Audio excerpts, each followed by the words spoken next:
Muy bien, bienvenidos a la clase de hoy y vamos a comenzar con los ejercicios que se quedaron de tarea. El primero es un perfil en S que podemos buscar en los apéndices del libro y es S200 por 27.4. También tenemos un momento MO de 4 kilonewtons por metro aplicado a un ángulo alfa, cuyo valor de ángulo es de 24 grados. El paso número 1 es descomponer estos momentos en sus componentes verticales y horizontales y tendríamos que MY es igual a MO por el seno de teta.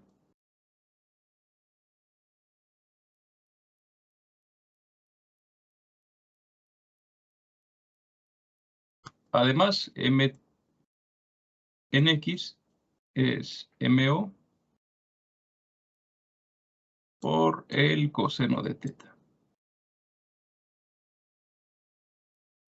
¿Qué es la información que nos resta para poder calcular el ángulo del eje neutro? Son los valores de los momentos de inercia. Consultando el apéndice del libro, tenemos que el valor en Z es de 23.90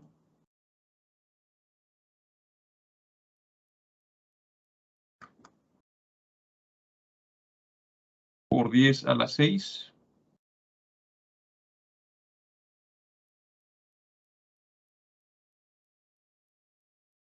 milímetros a la cuarta. También el momento con respecto al eje Y es un valor un poco menor y es de 1.54, también por 10 a la 6 milímetros a la cuarta. Ya contamos ahora con toda la información necesaria para calcular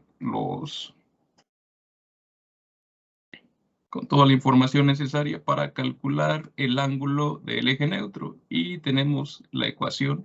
Es igual a el momento MY por I de Z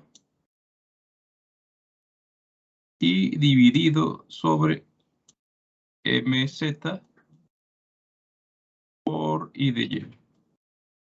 Muy bien. Además, esto se puede expresar como la tangente del ángulo.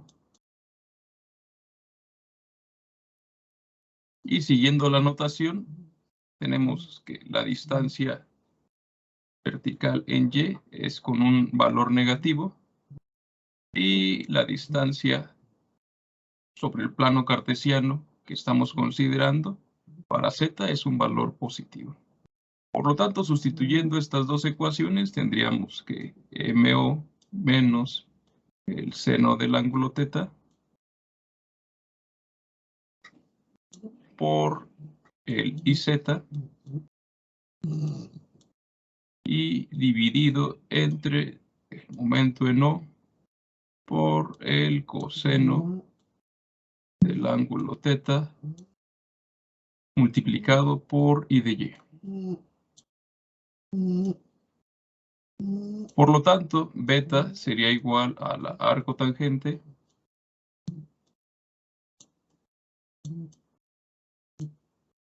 de menos la tangente del ángulo teta. Bueno, en este caso era el ángulo alfa, multiplicado por los momentos de inercia, con estos valores numéricos de y z, e y y. Realizando esta operación matemática, tendríamos que el ángulo beta tiene un valor numérico de menos 81.76 grados. Únicamente resta calcular el esfuerzo normal en la ubicación donde, en el punto más alejado de la ubicación del eje neutro. Así, si trazamos una línea sobre este perfil de la viga, tendríamos que este sería el eje neutro y tiene esta orientación debido a el valor negativo del ángulo beta. Así, los puntos donde tenemos que calcular el esfuerzo normal máximo se ubican aquí en esta parte, que llamemos este punto como el punto A y el punto inferior como el punto B. Así, la distancia y de A tiene un valor de h sobre 2 positivo y la distancia en z de A tiene un valor de b sobre 2. Sustituyendo estos puntos en la ecuación general del esfuerzo normal, podemos calcular cuál será el valor numérico. Tendríamos para el momento en y menos m 0 por el seno del ángulo, es el ángulo alfa, lo estuvimos nombrando como teta, pero es el mismo ángulo, por la variable b sobre 2, la distancia en z, y dividido sobre el momento de inercia en el punto y, menos el momento que tenemos en z, en este caso es MO por el coseno de teta, coseno de alfa, perdón, y además esta distancia, el MX, es en z. Y multiplicado por la distancia en y, que es h sobre 2. Esto vamos a dividir entre el momento de inercia en z. Así, el esfuerzo normal para este punto tendrá un valor numérico de 69.4 megapascales. ¿Sí? Con un valor negativo, lo cual nos indica que en el punto A tenemos compresión por acción del momento aplicado sobre el sistema. Y además, debido a que las coordenadas van a ser exactamente las mismas, pero con signos opuestos para el punto B, podemos considerar que en el punto B el esfuerzo será la misma magnitud, pero estará en tensión. ¿Sí? Muy bien. El siguiente ejercicio es un perfil rectangular de una viga de madera y tenemos las siguientes dimensiones para la variable B de 80 milímetros y para la altura de 140 milímetros. Además, nos mencionaba este ejercicio que la viga estaba empotrada y requerimos calcular el esfuerzo y la ubicación del eje neutro a 2 metros del extremo libre, donde se aplica la carga P. Comencemos ahora con el momento en Z. Esta carga va a descomponerse en sus componentes verticales.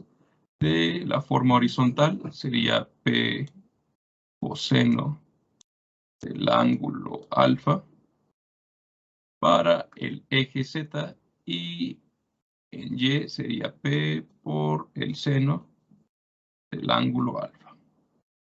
Muy bien. Estas dos componentes las tenemos que expresar en los sistemas coordenados, en estos planos de flexión, aplicando únicamente un momento sobre el sistema. Comencemos con el momento en Z. El momento en Z recibe la coordenada horizontal, esta coordenada, P coseno de alfa, y el eje X está saliendo de la pantalla. Por lo tanto, si queremos hacer eso, el momento aplicado sería en Y. Y considerando estos planos Z y X, la carga se aplica en este punto. P por el coseno del ángulo alfa. ¿A qué distancia? Una distancia L, que es de valor de 2 metros. Lo que resta es aplicar sumatoria de momentos en el origen, donde estamos haciendo el corte. Hacemos sumatoria de momentos en el origen, siguiendo la relación positiva del sentido, en base a la convención de signos que utiliza el libro Gere, y esto es igual a 0.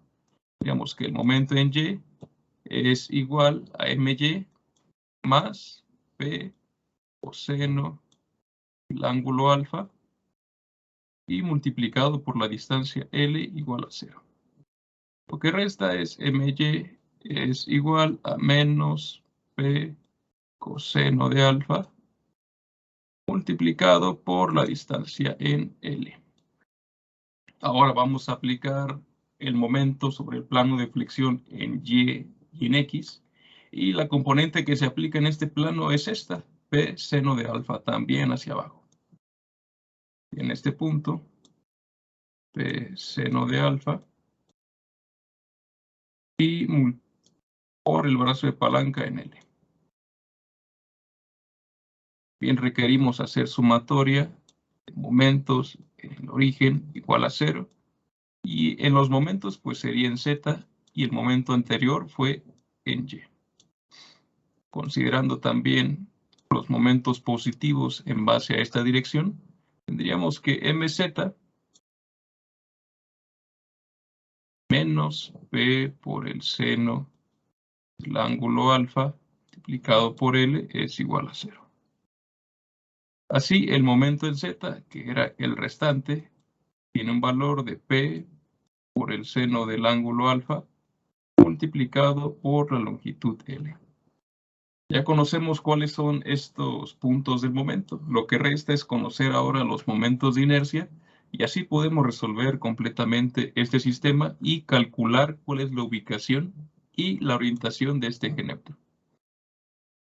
Consideremos ahora el cálculo de los momentos de inercia. Tendríamos que I en Z es igual a 1 sobre 12, recordando que la base es las distancias que siguen la trayectoria en Z, por lo tanto la base es la variable B y la altura es la variable H, H al cubo. No se requieren términos adicionales, pues el centroide coincide con los ejes coordenados Y y Z. El siguiente sería I en Y, I es igual a 1 sobre 12. ¿Cuál es la base? La distancia que esté en la dirección en Y, la base es H, y la altura es la variable B al cubo. Ya conociendo los momentos de inercia, lo que resta es aplicar las ecuaciones. La ecuación de el ángulo del eje neutro. Tendríamos entonces que la tangente del ángulo beta es igual a menos P por el coseno del ángulo alfa por L, que esto representa el momento en Y, dividido sobre el momento, pero ahora en Z, que tiene un valor numérico de P por el seno de alfa por L. ¿Sí? Y esto es multiplicado por los momentos de inercia. El momento de inercia en Z, 1 sobre 12, base por H al cubo, y todo esto dividido en 1 sobre 12 por H, pero ahora por B al cubo. El ángulo beta sería igual a el arco tangente de toda esta expresión. Podemos simplificarlo un poco. Podemos eliminar la carga, las distancias, L, también la fracción 1 sobre 12 y un término de H al cubo y otro exponente de B al cubo. Por lo tanto, estos serían al cuadrado. Así, con esta reducción, la parte final sería 1 sobre la tangente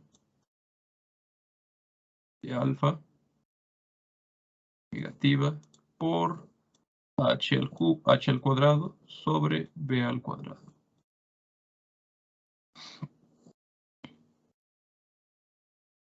Y desarrollando estas expresiones tendríamos que el ángulo de la ubicación del eje neutro es menos 79.32, 37 grados.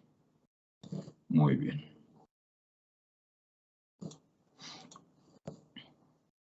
Y de nuevo tenemos que trazarlo sobre el sistema coordenado y debido a que el ángulo es negativo, su ubicación sería aproximadamente en esta dirección, la recta NN, y el ángulo sería este de aquí, el ángulo beta.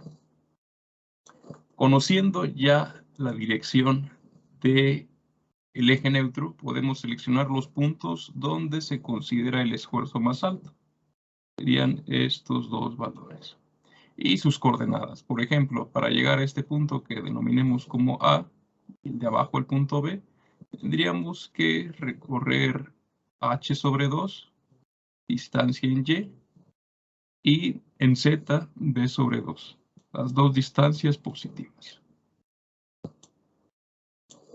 Esta sería la distancia en y esta sería la distancia en z.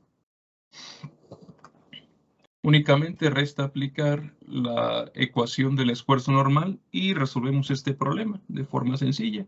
Tendríamos que el esfuerzo en X es igual a el momento en Y menos P por el coseno del ángulo alfa por L por la distancia en Z, ¿cuál es? B sobre 2 y dividido por el momento de inercia en Y, que tiene un valor de h p al cubo sobre 12. Lo que resta ahora es la siguiente parte de la ecuación, que sería menos el momento en z por la distancia en y sobre el momento de inercia en z. Y tenemos que el momento en z, su ecuación es p por el seno del ángulo alfa por L por la distancia en y, que es h sobre 2, y dividido sobre el momento en z, que tiene un valor de b h al cubo sobre 12. Sustituyendo los valores numéricos para esta ecuación, tendríamos que el esfuerzo normal en X tiene un valor negativo de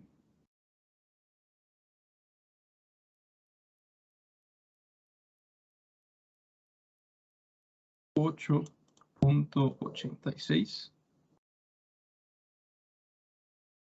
9 megapascales. Y de nuevo sería exactamente el mismo valor en el punto B por las coordenadas, que en este caso son B sobre 2, negativo en Z, y la distancia en Y sería H sobre 2, también negativo.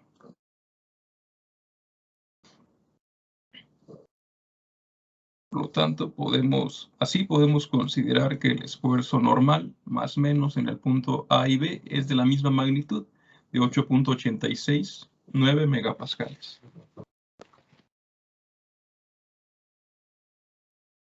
Ahora, comencemos con el tema central de esta clase y es la consideración de flexión asimétrica, pero cuando la sección transversal es completamente irregular. ¿Cuáles son las limitaciones que tenemos que conocer? La primera de ellas es que nos limitaremos a comportamientos lineales y elásticos en los materiales. La segunda consideración es flexión pura. ¿Qué significa esto? Que no tenemos la presencia de cargas laterales. Las cargas cortantes se están omitiendo. En la siguiente clase consideraremos dónde está este centro cortante, cómo podemos considerar la presencia de estas cargas que existen en la flexión. Pero eso será más adelante. Y para estos casos, ¿cómo localizamos el eje neutro? Lo primero es seleccionar un punto arbitrario sobre la sección transversal y designar uno de los ejes como ejes principales. ¿Cuál vamos a seleccionar? El eje Z. Sí, aquí está, el eje Z es un eje neutro y esto significa que la flexión ocurre en el plano XY. Sería exactamente como hemos manejado muchos problemas. La primera parte del curso para sistemas hiperestáticos. Considerábamos, por ejemplo, una viga empotrada que tenía la acción de alguna carga y esto nos producía un momento. El momento de la carga sería en este sentido y el momento que se opone a ser deformado por el empotramiento sería en este sentido. Pero este momento es en Z. Es ajeno a los planos coordenados, plano Y X, que se considera como el plano de flexión. Y recordando, todas las fórmulas que manejamos para la primera parte del curso era considerar una deflexión Y como positiva o negativa. Por lo tanto, la deflexión se consideraba en un solo plano, en el plano XY. Ahora, para este punto arbitrario, con un diferencial de área, y designamos C como el punto donde estaría la ubicación del eje neutro, podemos considerar el valor del esfuerzo en este diferencial. Tendríamos que el esfuerzo en X es igual a menos el módulo por el inverso de la radio de curvatura por la distancia en Y. Ahora integramos esta ecuación, el esfuerzo por el diferencial del área nos daría una fuerza y la igualamos a 0. ¿Para qué? Pues en esta sección transversal asimétrica tiene que haber la localización de un eje en el cual la carga de fuerza sea nula. Y es como lo hacemos. Ahora, este término de esta ecuación podemos considerar el módulo de elasticidad que tiene un valor numérico. Además, el radio de curvatura también tiene que tener un valor numérico. Por lo tanto, la integral, de Y diferencial del área es el único término que puede ser igual a 0. Y esto nos confirma que tenemos un punto donde se encuentra el eje Z y este puede ser considerado como eje neutro porque tiene cargas de 0. Es exactamente el mismo procedimiento, pero con Y. El plano de flexión ahora sería el XZ, que podemos recordarlo de problemas que ya hemos hecho anteriormente, y consideramos el esfuerzo. Un esfuerzo también normal, pero el radio de curvatura es en Z para el eje en Y. Y hacemos exactamente la misma integral. De nuevo, los términos del módulo pues tienen un valor numérico. El radio de curvatura también tiene un valor numérico para que esta flexión pueda ser llevada a cabo. Y la integral por todo el área de Z diferencial del área es el único término que puede ser igual a 0. Y llegamos a la misma parte que nos dice que este eje Y también es un eje neutro para la viga simétrica. Ya consideramos este punto de las cargas, ahora vamos a considerar los momentos. Recordando la parte primera que consideramos las cargas nulas, eran sobre un sistema empotrado, que teníamos un momento en la parte más externa de la viga. Ahora consideramos la misma ecuación del esfuerzo normal, sigma x igual al módulo por el radio de curvatura por una distancia, ya sea en Y o en Z, y calculamos los momentos en esta área. Necesitamos calcular el momento en Y y el momento en Z debido a que es un área asimétrica. Sustituimos en esta ecuación el valor de sigma x en cada una de las dos. Y para el primer caso tendríamos Y por la variable Y, recordando que estamos tomando el eje Z como eje neutro y nos queda ese término que representa este término Y cuadrada diferencial del área, que es el momento de inercia en Z. Sin embargo, el siguiente término, YZ diferencial del área, es el producto de inercia con respecto de este eje. ¿Sí? Ahora, ¿qué conclusiones importantes podemos saber del cálculo de los momentos en la sección transversal? Nos dice que podemos considerar un eje Z seleccionado en una distancia arbitraria y este eje va a pasar por el centroide, lo cual ya lo comprobamos con la acción de la carga nula, integrando el esfuerzo por un diferencial del área. Y tendremos que este eje Z es un eje neutro, siempre y cuando los momentos aplicados actúen con respecto de los ejes Y y Z. La siguiente parte es si designamos el eje Z como un eje principal. Esto es muy importante para las secciones asimétricas. El producto de inercia y YZ es igual a 0. Y el único momento flexionante sobre el sistema es el momento en Z. Esto quiere decir que toda la deflexión, la flexión que es producto de esta viga, ocurre sobre el plano XY. Lo hemos estado manejando mucho. Sobre el plano XY tenemos la presencia de un momento único, el momento en Z, ¿sí? Por lo tanto, las vigas asimétricas caen a un punto idéntico a una viga simétrica, considerando esto, que las cargas son nulas en esta sección transversal, a pesar de que es asimétrica, y considerando el eje Z como un eje principal de inercia. ¿Qué significa esto de un eje principal de inercia? Lo que nos da a entender que sobre este sistema coordenado, diferente de los planos normales Y y Z, tienen una cierta orientación, y además sobre estos el momento de inercia de la sección transversal es el máximo. Ahora vamos a considerar lo mismo para el eje Y, como lo hicimos para la carga, ahora lo vamos a hacer con el momento. Consideramos ahora su ecuación de esfuerzo normal y la sustituimos para el momento en Z y para el momento en Y. Y tenemos exactamente lo mismo, que el radio de curvatura tiene que ser multiplicado por el módulo y el momento de inercia con respecto a este eje y también un producto de inercia. Y llegamos a un punto importante, que el eje Y también puede ser considerado como un eje principal y que la flexión ocurre en un plano XZ. De igual manera pasamos de un problema asimétrico y caemos sobre una viga que se desarrolla de forma simétrica. Esto es muy importante si solo se aplica un momento, ya sea considerando el eje neutro como Z y el momento en Z, y para el eje Y como neutro, el momento en Y, podemos superponer las cargas. ¿Qué quiere decir esto? Podemos sumar la acción de un momento u otro sobre la cara de la sección transversal. Y estos puntos también son muy importantes debido a que los ejes X y Y son ortogonales. Sabemos que si uno de ellos cumple con esta relación de ser un eje principal, el otro automáticamente también será un eje principal donde podemos calcular los momentos de inercia máximos. ¿Sí? Si los ejes X y Y son ejes centroidales principales de la sección transversal y el momento flexionante actúa en uno de los dos planos, ya sea en el plano XY y en el plano Z, el plano de la deflexión actuará el plano principal en el que el momento flexionante actúa, se convierte en el plano de flexión y es válida la teoría usual de la flexión. Así es como podemos calcular estos problemas. ¿Cuáles son los pasos que debemos de seguir?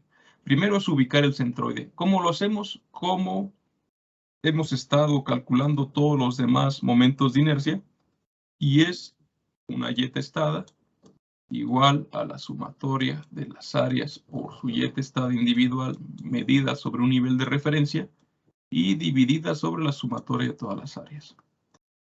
Y al igual podemos calcular un z testado que sería igual a la sumatoria de las áreas por esta distancia en z dividido sobre la sumatoria de todas las áreas. Así es como calculamos el centroide. ¿Cuál es el paso siguiente? Es separar los momentos en sus componentes. Tendríamos una componente vertical en Y, m seno de teta, con este momento y el ángulo, y una componente horizontal, m coseno de teta. Ahora, el paso siguiente es superponer los esfuerzos producto de estos momentos flexionantes. Calculamos el esfuerzo normal, producto de únicamente la interacción del momento en y lo podemos sumar a el momento en Z. Y es esta ecuación, donde Y y Z son los puntos donde queremos calcular el esfuerzo normal. El paso siguiente es igualar esta ecuación que acabamos de escribir a cero. ¿Para qué? Para conocer la ubicación del eje neutro. Conociendo esta ubicación que demarcamos con esta línea NN, podemos localizar los puntos más alejados de esta línea, que serían donde el esfuerzo normal es máximo. Y los comentarios finales sobre este tema, que las vigas simétricas son un caso especial de las vigas asimétricas, y si una viga solo cuenta con un eje de simetría, este es uno de los ejes principales centroidrales de la sección transversal. ¿Sí?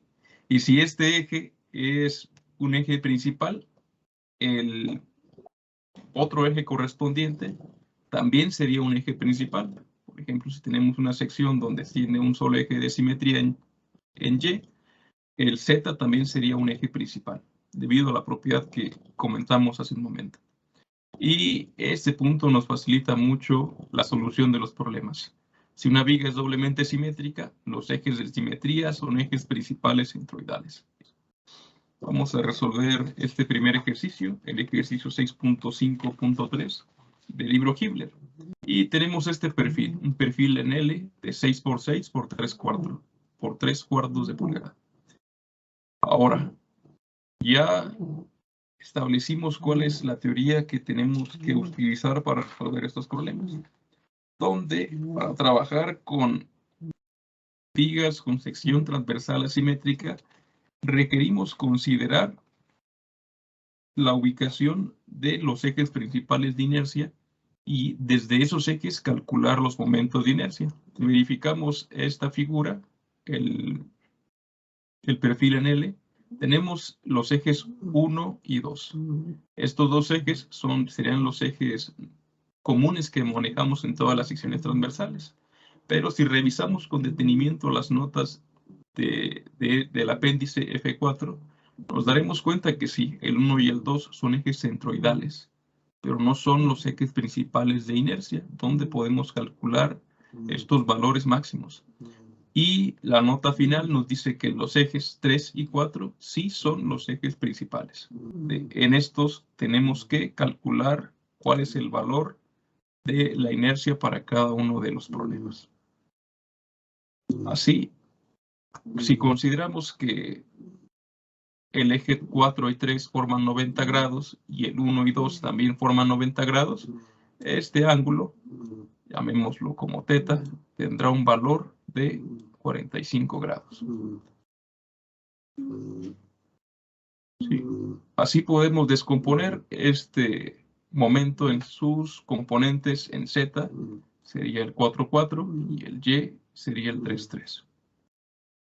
Así, el momento en Z tendría un valor de M por el coseno del ángulo θ y el momento en Y, su valor es de M por el seno del ángulo θ. Muy bien. Lo único que falta es conocer los momentos de inercia. Y para eso ocupamos las fórmulas que aparecen al final de este apéndice. Nos dice que el momento de inercia en las líneas 1, 1 es igual al momento de inercia en 2 y su valor numérico para este perfil es de 28.1 pulgadas a la cuarta. Ahora, también nos menciona que el momento de inercia en 3 tiene un valor de el área de esta sección transversal multiplicada por una R mínima y esta R mínima es al cuadrado. De la información que nos proporciona este apéndice, el área es de 8.46 pulgadas al cuadrado y es multiplicada por esta R, cuyo valor es 1.17 pulgadas y también se eleva al cuadrado. De esta forma tendríamos que este valor es de 11.5808 pulgadas a la cuarta. Y la última relación que ocupamos es que I de 4 es igual a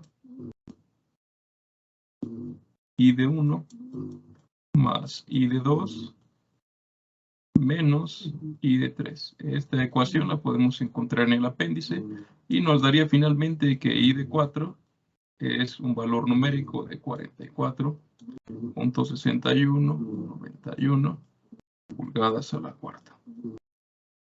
Muy bien, ya contamos con los momentos de inercia, ya sabemos cuáles son las componentes MY y MZ y podemos calcular de forma simple cuál es la ubicación del eje neutro. Para ello tenemos que beta es igual a la arcotangente de la relación entre los momentos, el MY y el MZ. Y esta relación nos daría un ángulo de tangente de teta.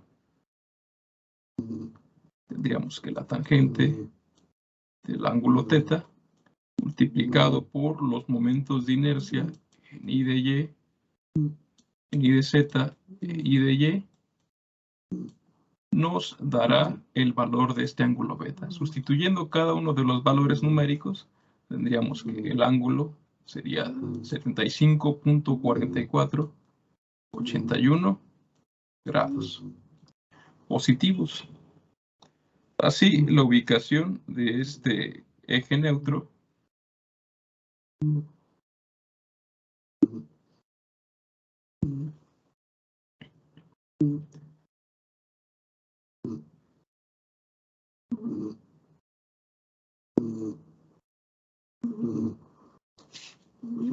Así, la ubicación de este eje neutro pasaría por más o menos en esta dirección.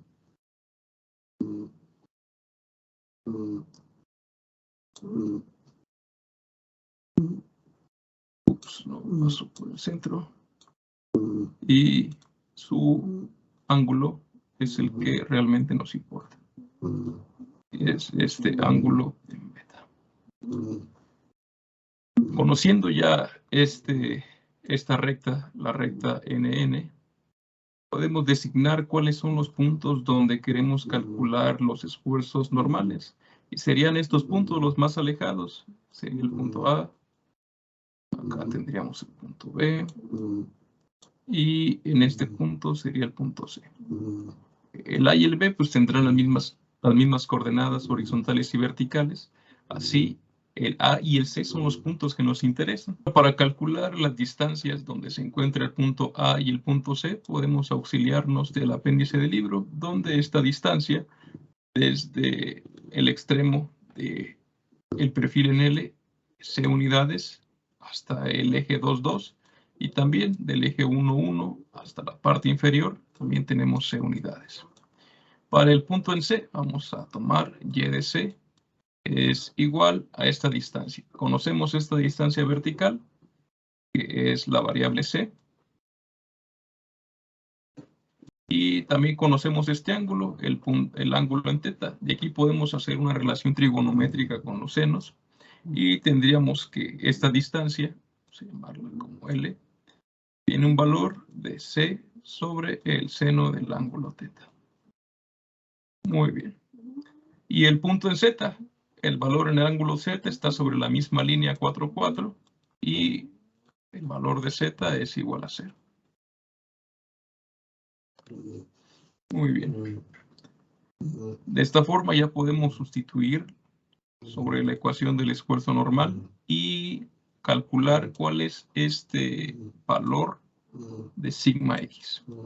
Digamos que es la ecuación del momento, MY, por la distancia en Z hasta el punto C, que es un valor de 0, por lo tanto este término se elimina sobre I de Y, menos el momento en Z por la distancia en Y, que es C sobre el seno de teta, y esto lo vamos a dividir sobre el momento de inercia en Z. El punto siguiente es el punto A. Para eso ocupamos estas relaciones trigonométricas y esta distancia es un valor de L, que en base al apéndice, esta L mayúscula tiene un valor de 6 pulgadas. Y tenemos que hacer relaciones trigonométricas partiendo del centro de este sistema coordenado 3, 3 y 4, 4 para conocer cuáles van a ser estas distancias y calcular el esfuerzo normal.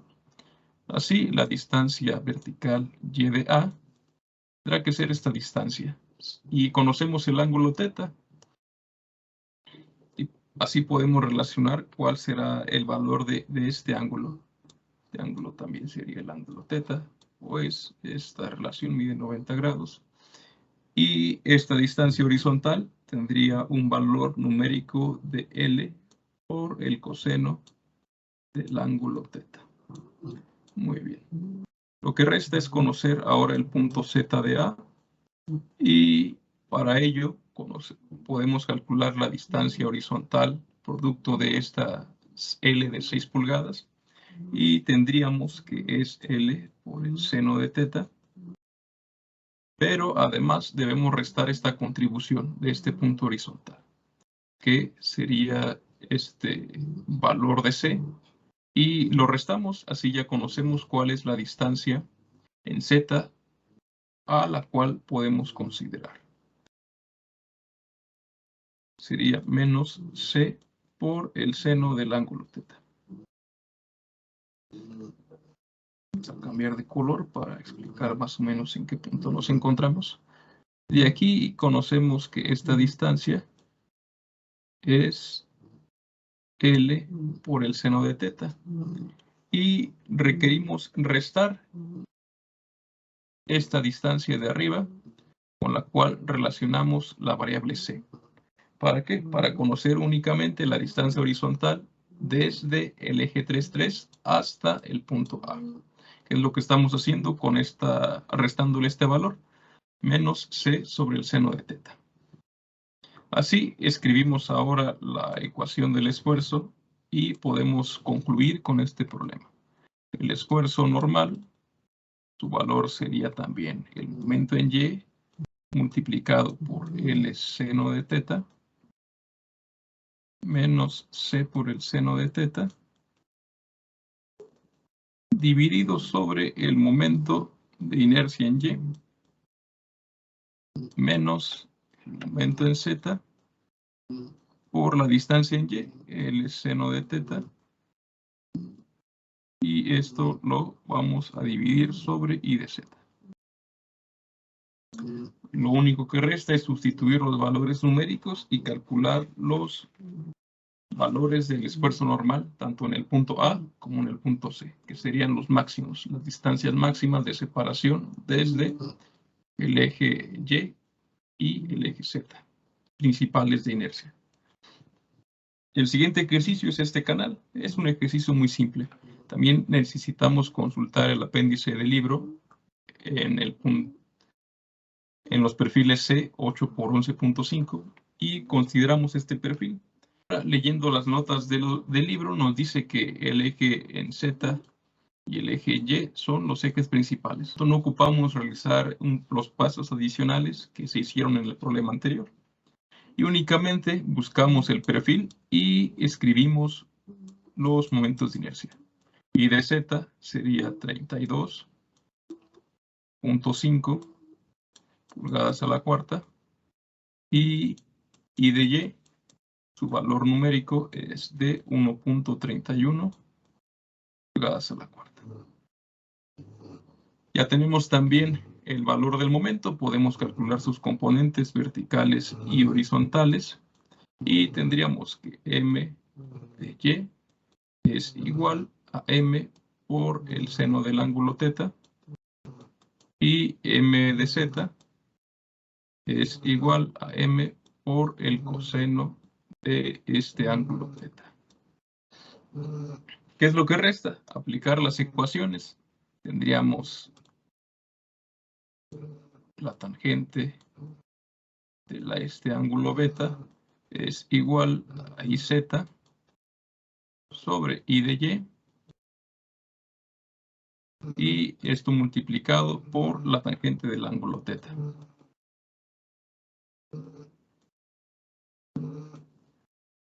Sustituyendo los valores numéricos en esta ecuación, tendríamos que beta es igual a la arcotangente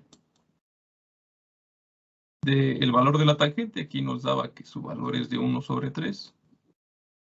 Y los momentos de inercia, que son el I de Z, 32.5 pulgadas a la cuarta, sobre el I de Y, 1.31 pulgadas a la cuarta. Realizando esta operación numérica, tendríamos que beta es igual a 83.1 grados. Trazando la línea sobre el plano YZ, sería que el eje neutro se ubica con este ángulo beta. Distancia, la línea NN. Así, los puntos más alejados donde debemos de calcular el esfuerzo serían estos. Sería este punto vertical en A, y este punto de acá, el punto en B. ¿Cuáles son las coordenadas de estos puntos? Aquí también conocíamos las distancias. Vemos esta como L1. Y la altura de todo el perfil, que tenía un valor de L2, de 8 pulgadas. Así, la coordenada para llegar hasta el punto A sería la siguiente. En Y de A tendríamos L sobre 2, L2 sobre 2, pero para el punto Z en A tenemos que considerar también el valor de la variable C. ¿Cuál es este valor? Esta distancia donde se encuentra la ubicación del eje neutro. La denominan como C. Así, la distancia que ocupamos sería L1 menos la distancia C. Estas serían las coordenadas para calcular el esfuerzo normal en este punto. Y el esfuerzo normal ahora para el punto B, tendríamos que una Y de B es igual a menos L2 sobre 2. Y para el punto Z en B, la distancia que requerimos es la distancia de la variable C. ¿Sí? Por acá de aquí hasta aquí.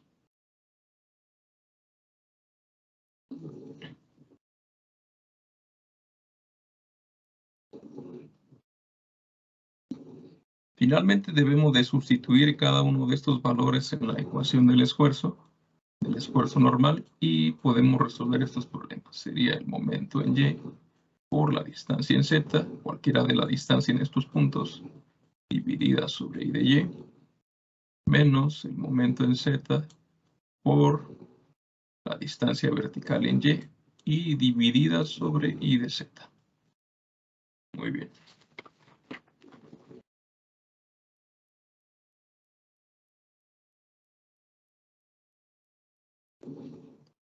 Y la última parte para los productos de inercia, les recomiendo que revisen el libro Gere en el capítulo 12. Tiene ejemplos muy ilustrativos sobre cómo calcular tanto los momentos de inercia, los productos de inercia, los momentos de inercia polares, y también el libro Hibbeler en el anexo A. Los dos manejan el mismo método y cualquiera de los dos les puede ser útil para calcular cuál es la ubicación de estos planos principales, el Y1 y el X1. Y así pueden corroborar de forma simple los resultados en los apéndices de los libros, cuáles son esas direcciones, y calcular los momentos de inercia máximos. Perfecto, vamos a dejar la clase hasta aquí, y en la plataforma de Teams ya les agregué la tarea referente a estos temas para que puedan practicar y exponer sus dudas para en la siguiente clase poder resolverlas y puedan comprender en su totalidad cómo manejar las vigas con secciones transversales asimétricas y con cargas que también producen una flexión asimétrica.